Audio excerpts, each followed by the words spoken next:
What if I told you he was 6'5" in 7th grade and got his first D1 offer in 8th grade?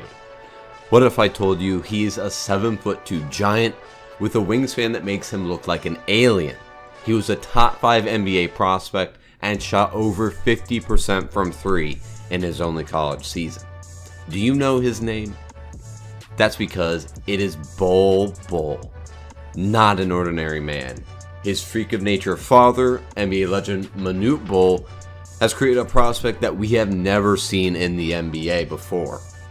He is literally unstoppable on both ends. He has a nearly 10-foot standing reach and can touch the rim and dunk without jumping.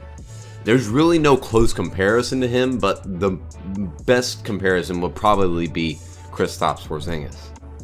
Bol Bol is a gigantic question mark as a prospect, though. He's a knockdown shooter. He shot over 50% from 3, over 55% from the field last season on over 14 shots a game. But he's not a top 10 pick. And why is this freak of nature, who he's shown to be a deadly shooter, a perennial shot blocker, slated to be a mid-first round pick? And that's because of the injuries. Just like all the big greats, Yao Ming, Ralph Sampson, Kristaps Porzingis, all of them have their NBA careers hampered by injuries. And I have a sinking feeling that Bol Bol is in line to possibly get one of those injuries. He had no prior injury history in high school at all, but had a stress fracture in his foot only 9 games to his season at Oregon. Even with the foot injury that's been known to kill careers, there's still a lot of allure around Bol Bol. The fact that he's still a consensus first round pick just outside the lottery really shows the talent and potential that Bol has to be a transformative player in the NBA. He's shown the ability to put the ball on the ground. He can really guard any position due to his length and ability to slide on defense. The only thing is that he's a mere 230 pounds, and I know you're saying 230 pounds, that's not that bad. But again, for a guy that's 7'2", should be around 250 to 260 to get a good frame that he'll be able to lean on for a decade in the NBA. He's really unlike any player we've seen skill-wise. We've seen big guys that are long and athletic, but Bol Bol's offense is really what's giving him all this mystique coming into this year's draft. He's a shooter, as I said before, but his touch around the rim and specifically in traffic is really incredible for his size. I mean, against the 2-3 zone in college, he'd catch the ball at the block or at the free throw line, and he'd turn around and pull up for easy mid-range jumpers that are completely unblockable, except for someone maybe like Rudy Gobert or Mo Bamba.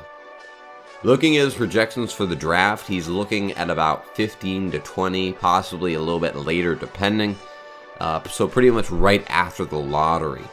So there are a couple teams that I could see Bol Bol being a pretty good fit on, the first of which being the Boston Celtics. They have the 14th, 20th, and 22nd pick in this draft, the 14th and 20th coming from the Kings and Clippers respectively. Bol Bol could easily be another stash by Danny Ainge, just like Robert Williams could be, or Terry Rozier was a couple years after being drafted out of Louisville. So you draft Bol Bol, you let him recover, you work him back just like the Warriors were doing with DeMarcus Cousins, and Bol Bol could be the start of a new Boston Celtics team based around Bol Bol, Rozier, Jason Tatum, and Jaylen Brown. Another team I could see him going to is the San Antonio Spurs at the number 19 pick. They're usually known for going with the lesser-known talent like Derek White last year or DeJounte Murray a couple years ago. But I could definitely see the Spurs picking up Bol Bol. They have a playoff team that could stash him. They have a great medical staff in San Antonio. And I could really see Greg Popovich being able to mold Bol Bol into a player the Spurs have really never seen before. Bol Bol could be one of the top players in this year's draft class. He's Got the skills of a guard and the body of a George Murasan almost. He's 7'2", he's athletic, he can shoot the ball from anywhere and can finish any lob within a couple feet of the basket. He's a rim protector and could easily place himself among the most dominant players in the NBA if his foot is able to recover. And that big question is, if his foot recovers, what is the potential of Bol Bol? Thank you guys for watching this quick video. I'm going to be doing some more prospect overviews, the people that I find interesting, the players that I think could make a real splash. I'm going to have a video on my biggest draft sleepers coming out very soon, so be sure to stay tuned for that. But thank you guys for watching. Let me know what you think of Bol Bol in the comment section below, and I'll see you next time.